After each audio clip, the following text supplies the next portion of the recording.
I need a lot of energy here. There we go. So I'm excited to talk to you. I always get excited when I talk, you know that.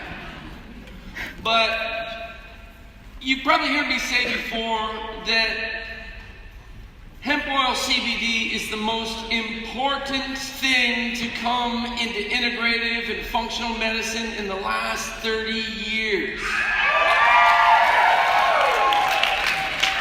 It is.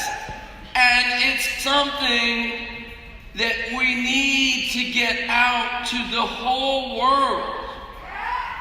It's something that does so much. It's such a fundamental level to make people healthier, more balanced, and less crazy.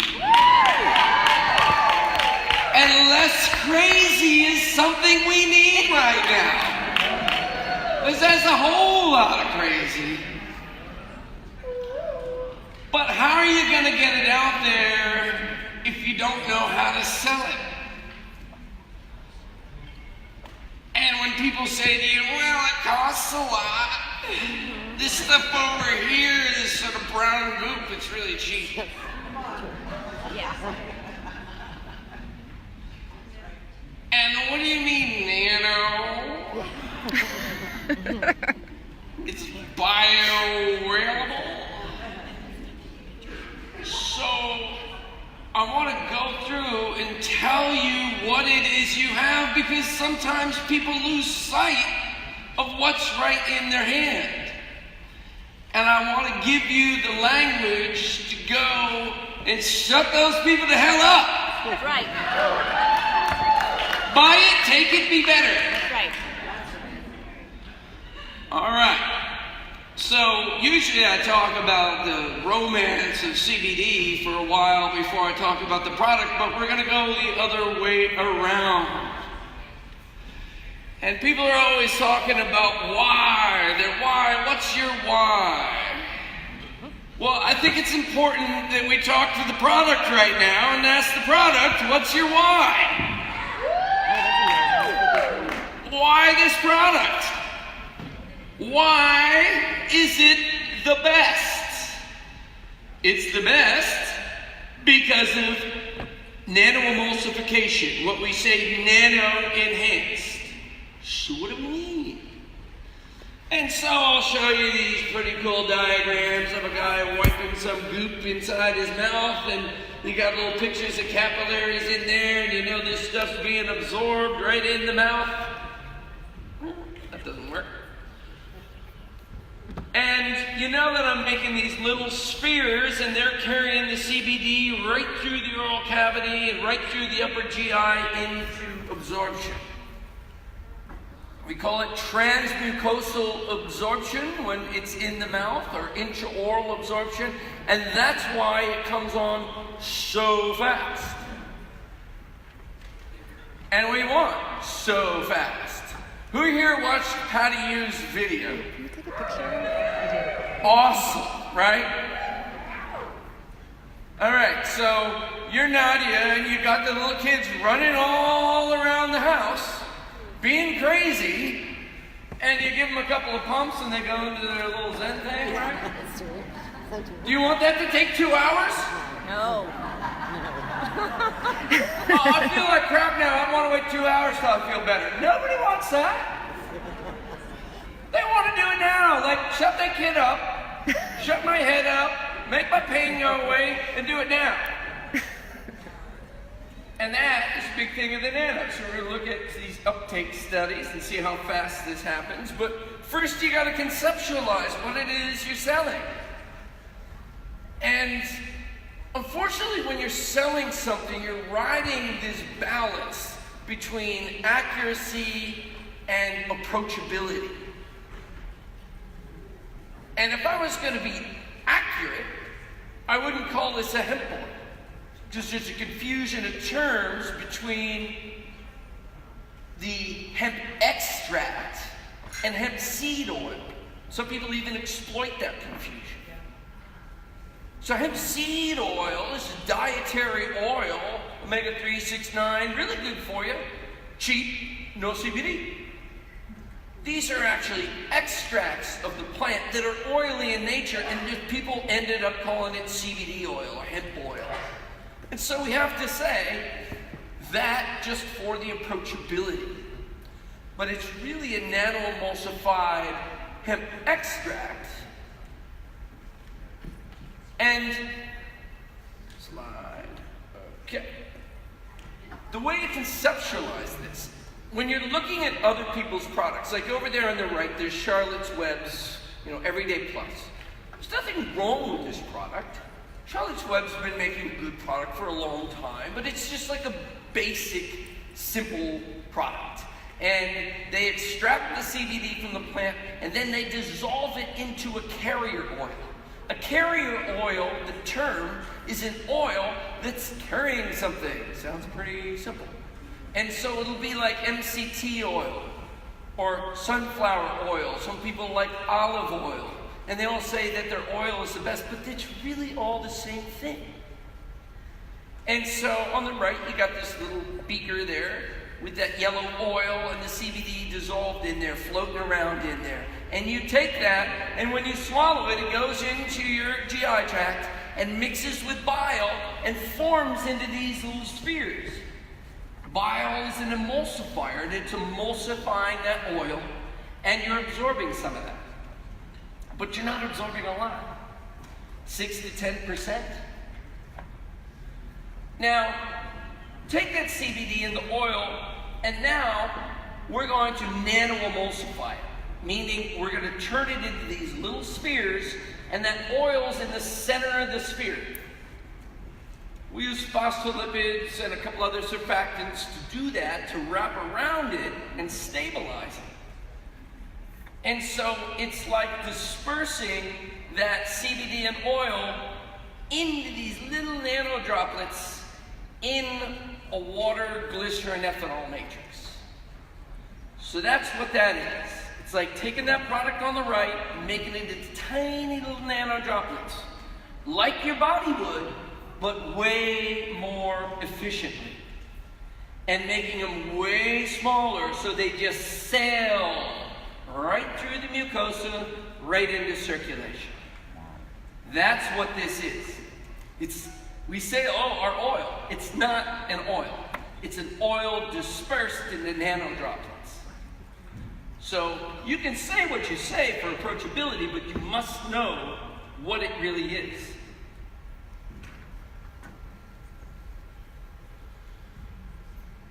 Here is the key to the whole kingdom of why. Bioavailability. That's why we do the nano-emulsion. To make it bioavailable. What does bioavailability mean? It means the proportion of the active substance there that enters into circulation, meaning it gets into the blood, and there is able to have an effect. I got a little cartoon in there about the elephant in the room. Sometimes even if I stand in the middle of the room, nobody notices me. Don't forget about that. It is why this is the product. Why this is the best hemp CBD product in the world. It's because of that bioavailability. So this is a little academic, these next two slides, but it's really important because it's how you judge yourself against the rest of the world. At least not personally, but as a product. So there's measures of bioavailability. There's two measures. One's called absolute bioavailability and one's called relative. Absolute bioavailability, we'd give you an IV of a certain dose of CBD and measure it in the blood. That y-axis there is the concentration in the blood, and the IV just goes whoop right up to its highest amount, And then it has a decay curve as the body metabolizes it. So the absolute IV would be the orange, and then the blue underneath it is an oral dosage that absorbs slower and gets to less of a high level. And so there's a relative that's the absolute bioavailability of an oral form versus the IV. Now, we're not going to do that. What we're going to do is relative bioavailability, where we give two different dosage forms of the same concentration of the active, and we compare that uptake curve. It's called the pharmacokinetic curve. How much goes into the blood, and then it comes down. And you measure the area under that curve is the total amount that's absorbed. And you can compare two different forms of dosage, or for us, two different products, and see what their relative bioavailability is. Now, this is really crucial because it's going to tell you not just how much better and faster you are, but it's going to give you a value proposition. It's going to tell you not just how many dollars per milligram it is, or dollars per dose, but what's that dose really mean to the body? And we'll look at that in a second. So this was an uptake study we did. And I didn't write it on there, but it's called a 10-person, two-way crossover study. Two-way means there's two different things we compare. Crossover means that the same 10 people did both of them. And this is the best way to judge relative bioavailability.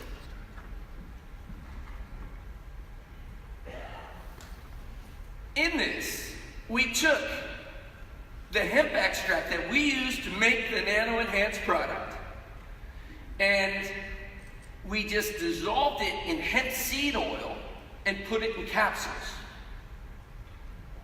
And we compared that to the same hemp extract, the same amount of CBD, taken in the nano-emulsified format. And what you see on the bottom in red is the uptake curve for CBD dissolved in a carrier oil. And you see, it's not so impressive. The first time point at 25 minutes, it's not even in the blood. And then slowly it's getting absorbed and peaks around 2 hours after ingestion. Like I said, the kids are running around the house, they're all crazy. You want them to settle down in 2 hours?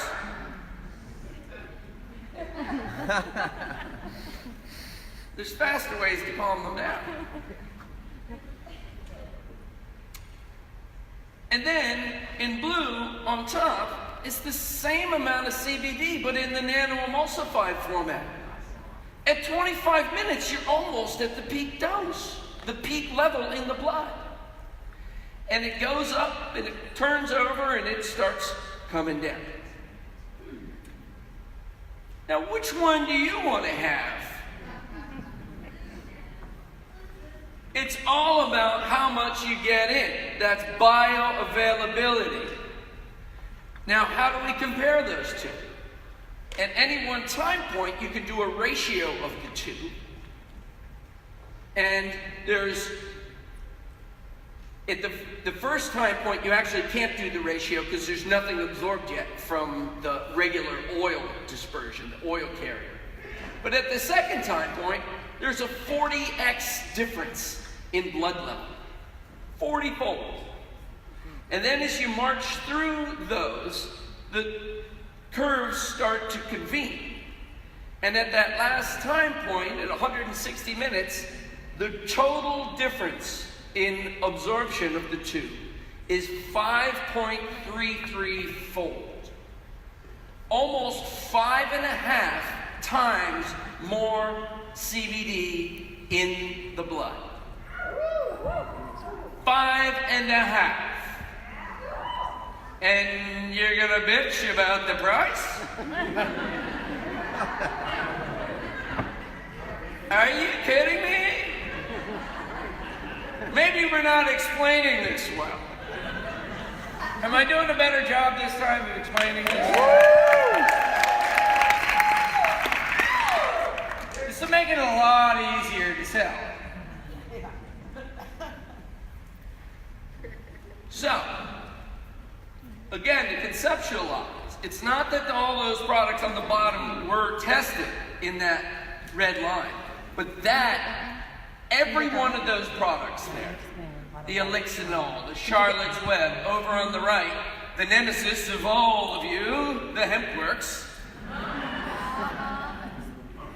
they're all CBD dissolved in a carrier oil. Their uptake may be a little different than that red line, but just a little bit. You are so much better than them, it's ridiculous to even compare yourself.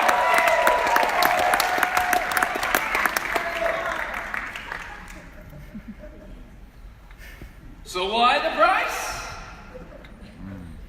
Bioavailability.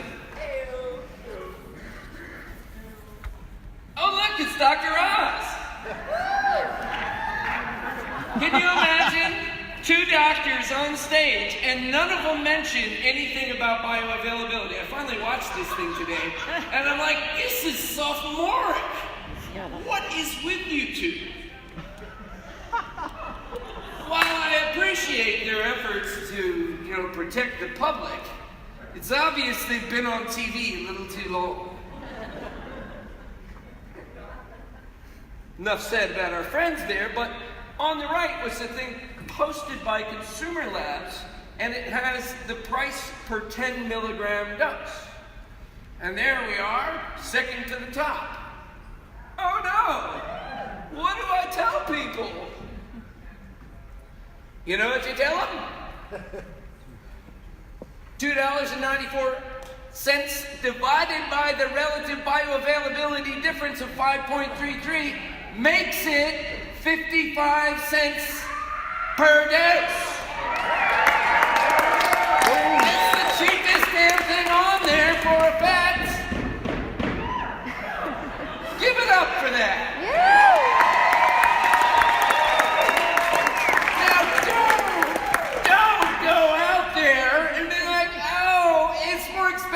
Because we're a network marketing company. It's more expensive because it's awesome and you get more effect for your dollar.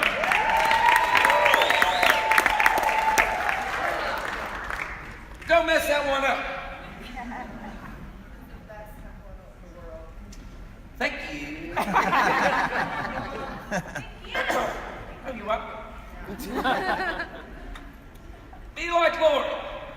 Just say, we hired the best guy in the world to make this stuff. It's got to be the best.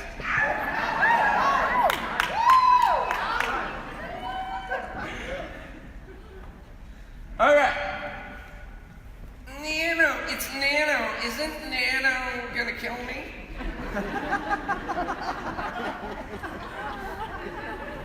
Doesn't that get into your brain and never come out and you're going to die?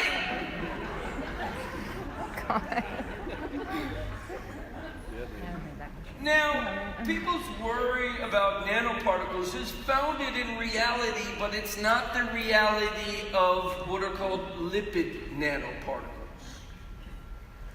Nanoparticles of titanium dioxide from sunscreen. There's all these things used in industry that are like cadmium sulfide nanoparticles. Those are bad. There's no doubt about that.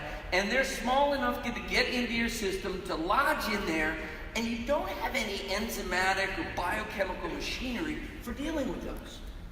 That is a problem. But lipid nanoparticles, especially those made with phospholipids.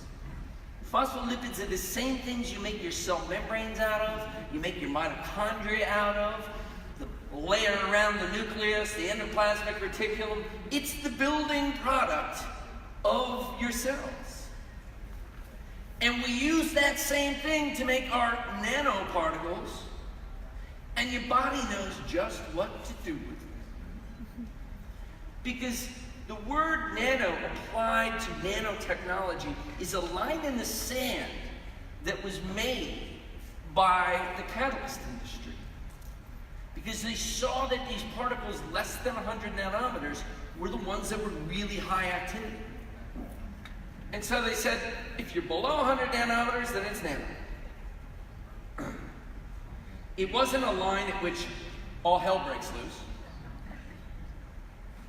And each and every one of you here are nanoparticle generators.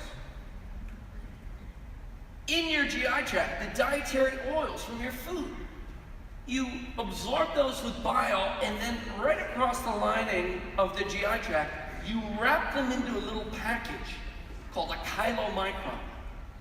And it's got the oil in the middle, and it's got a layer of phosphatidylcholine, the phospholipid that we use, on the outside, forming a shell around it, so that you can take that little droplet out to the rest of the body and take the oils out of it and burn them up for fuel. And all through your body, you've got these things called phospholipases, enzymes that are made to slice and dice these particles. And what size are these particles? They go down as low as 70 nanometers. They are lipid nanoparticles, just like the hemp oil you're eating. And your body's designed to deal with them. So the nano is a non-issue. It's a good issue, actually, because it's at that level, coincidentally, where you start to really absorb these things fast. That's where you start getting the intraoral uptake, the rapid uptake into the body. And this is known in the research world around liposomes and lipid nanoparticles. And that graph on the left, the taller the bar, the faster something is going into the body. And you can't read those designations for each of those bars, but those are lipid nanoparticles. Well, they're lipid particles running from the left at large size. It starts at 230 nanometers, and it goes to the right down to 50 nanometers. And where those bars really start popping up in the air, the last three, those are all under 100 nanometers. Under 100 nanometers is where the uptake happens. And coincidentally, it's also where transparency happens. These are like fancy salad dressings. You take an Italian dressing, you shake it up, it's all kind of cloudy and goopy. But you look at your super salad oil, your nano-emulsified hemp, and it's transparent. That's because the salad dressing is little droplets of oil dispersed in the water and vinegar. This is little droplets of oil dispersed in water, glycerin, and ethanol. But these droplets are so small, they're smaller than the size of wavelengths of light. So light just sails right around them. It doesn't hit them and bounce off. That's why you see the salad dressing. Light hits it and bounces off, and it's all turbid. These are smaller than light waves, and so they go transparent. Now that's kind of good, because you can look at other products that claim to be liposomes or nano this and that, and if they're not transparent, that's your first indication that they're not nano.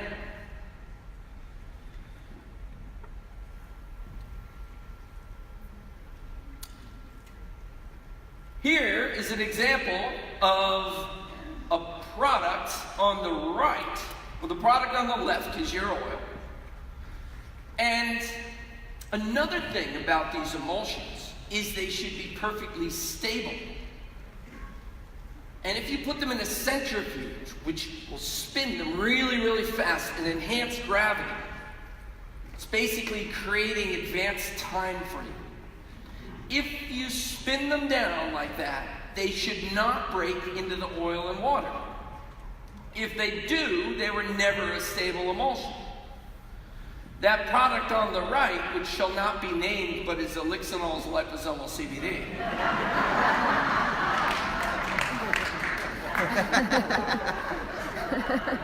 But it shall not be named Elixinol CBD.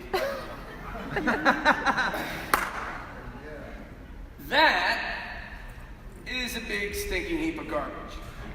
That's a technical term. The way they're trying to make that, and I know how they're trying to make that, is not the way that you can actually make these kind of products. And so one of the things you can look for is you'll see xanthan gum in the ingredients. Xanthan gum is to hide the fact that the salad dressing will separate. It thickens it up so much that it won't separate. Like, anybody use sriracha hot sauce? And you ever like leave a bottle in the back of your fridge for like 10 years? And you pick it up and it just looks like the day it was born. And it never separates because it's got all this xanthan gum in there that thickens it up. Well, this has xanthan gum in it, and it'll make it look like it's not separating until you put it in a centrifuge. And what do you end up with? A layer of gum at the bottom, a layer of water and phospholipids in the middle, and all the hemp oil at the top. That was never any kind of stabilized emulsion or liposome. That was just a mixture. So what kind of size is the hemp oil? It's 20, this was a batch that was 18.4 nanometers mean size.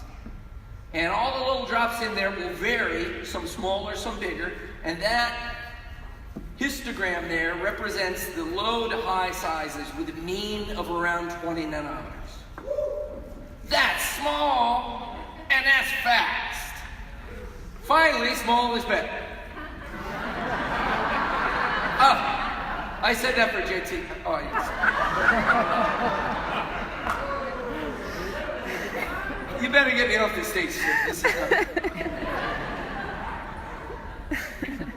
All right, so in there, you see that diagram there. That's from a laser diffraction sizer. It's called photon correlation spectroscopy. We're the only ones in the business who use them. They're $50,000 a piece. We've got 3 of them in different parts of our lab, and that's how we look at stability. It's how we do our formulation. We want to see they're all in one stable area, that they're not changing with time. That's how we figure this stuff out. And then, for your trophy case, you go out to the transmission electron spectroscopy guys, and you get a transmission electron micrograph of your babies. That's my baby pictures. And that little bar on the right, the white line down there, is 100 nanometers. And so you can compare that to all of these particles. Wow. The biggest one in there is about 50, and most of them are running around 20. There's one probably around 10 in there. This is how you know what you have. In the lab, we know what we have. While others are marketing against us, we know. And I want you to know. Because that knowledge is your power, your stability, your confidence when you look at these other products, when you stand up to these doubters. Knowledge is your power.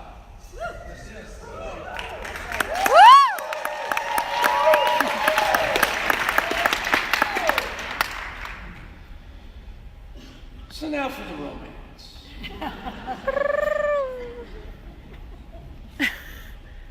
Why CBD?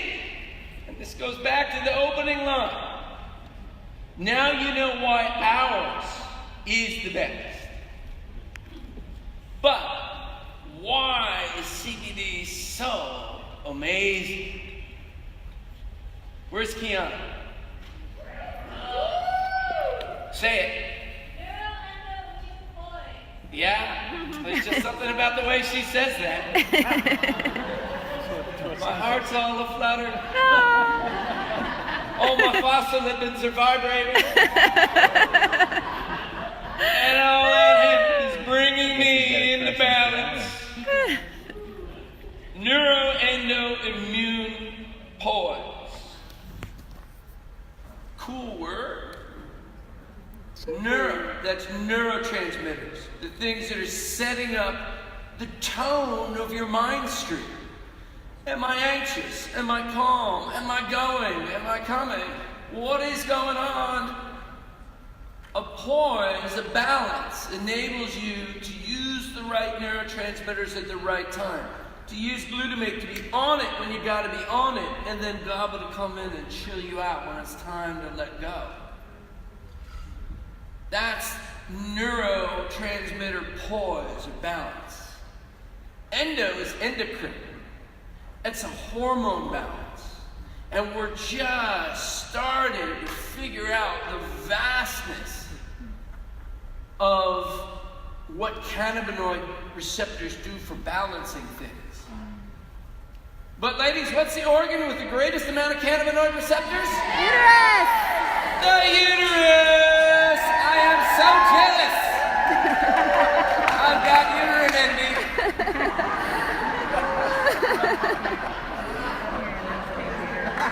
I'm sure I got a lot of receptors somewhere down there, though. They'll figure that out next.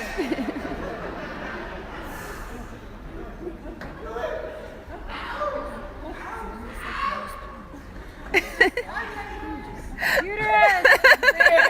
Say it again. Uterus! Immune. Last part of it, immune balance. So, immunity. Everybody's like all worried about inflammation. Rightly so. But you know how humans are. We're just like binary, stupid brains, you know?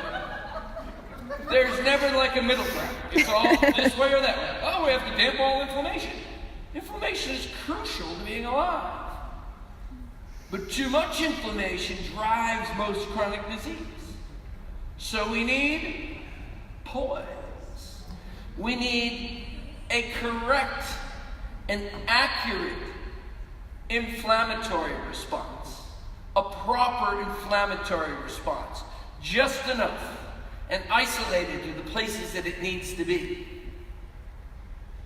And that's one of the most beautiful aspects of cannabinoid receptors in the endocannabinoid system, is that it creates a proper amount of inflammation and tones down excess inflammation without ever being an immunosuppressant. You know, like if you're taking glucocorticoids or what's that horrible steroid that they give everybody? Prednisone! Yeah, that really ends up well, doesn't it? That's just a great outcome. Yeah, do a couple of years on prednisone, see how you're doing. That'll kill you. I mean, it's horrible. That's immunosuppression. This is immunopoise. Totally different thing. And you'll see below that, we're using that term because like neuroendoimmune poise is like way cooler than even endocannabinoid tone. But it's a similar thing. By endocannabinoid tone, that means that we're building our endocannabinoids, which we'll talk about in a second. But first, a little bit of a historical context. Cannabinoid receptors are the biggest class of receptors in the whole body. They're all over the place. And they've been in evolution for a little while, a mere 600 million years. After we evolved past an insect to the level of a sea squirt, all life had cannabinoid receptors. So this is a decent pedigree. And you know the joke I always give about this is that in Boulder County, where I'm from, but also here in all of California County, most people believe that these receptors exist so that we can smoke pot. I'm not going to say that's a real problem, but that wasn't exactly where they came from. So these receptors are all through the body, and there's two of them, CB1 and CB2. CB1 is in the central nervous system. CB2 is mostly in the periphery, and all the different organs, and very heavily concentrated in the immune cells, where they control the inflammatory process. But they're also in the brain as well. The CB1 is the one that's activated by THC. That's what gets you high. The CB2 is the more important one for that whole poise thing. And that's the one that we're working on with CBD and the endocannabinoids. We do work some on CB1, but it's mostly their effect around CB2. And once the research starts going, it finds more different receptors that integrate into this. There's these TRPVRs, which are part of pain response. That's why, and part of pain and itching, which is why topicals end up being good and have an effect. So there's lots of receptors. And the two endocannabinoids, one's called anandamide. Who likes bliss? This is obviously a hip crowd. They know that Ananda means bliss. And we know that Raphael Mechoulam, who discovered this, was obviously hip, or he wouldn't have used the word Ananda. And this is what's responsible for runner's high and everything that we thought were sort of morphine-like things. And it's also in chocolate. Yay for chocolate. And there's a mother getting her precious little child stoned for the first time in his life. Thank you, Mom. My mom was part of La Leche League back in 1969 when I was born. Revival of breastfeeding. Bunch of stoners.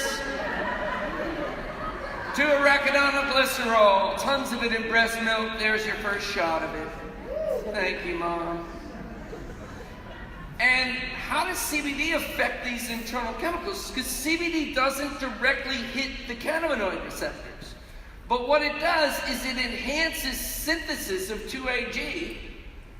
So your breast milk will have more 2-AG. And it blocks the breakdown of anandamide, pooling up the reservoir of your endocannabinoids. This is why you don't need THC in the product.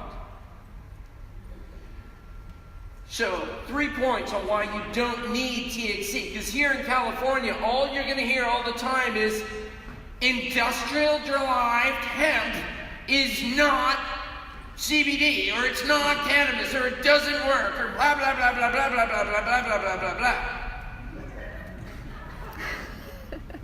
It's not that a little bit of THC doesn't help the situation, but it's not necessary, and it's a real downer when you have to talk to the FDA. I mean, the DEA.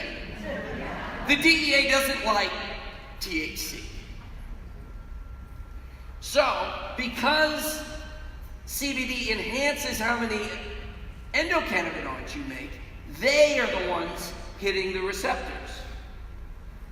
But when we take the THC out, it's not like we didn't give a little love back in.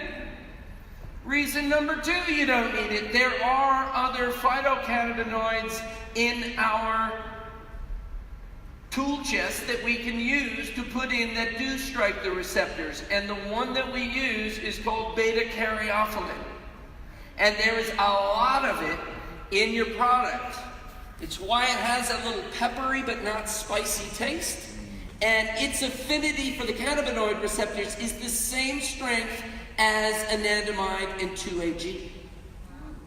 So we're putting a cannabinoid in there that does the job there. Because CBD, what it does is it potentiates the receptors and it sets the tone for the system. It turns up all the anti-inflammatory and pro-detoxifying genes and turns down pro-inflammatory genes. And it makes the CB2 receptor more ready to be activated and in comes the beta-caryophyllene and the anandamide and the 2-AG that you're making now in higher amounts, and they do the job.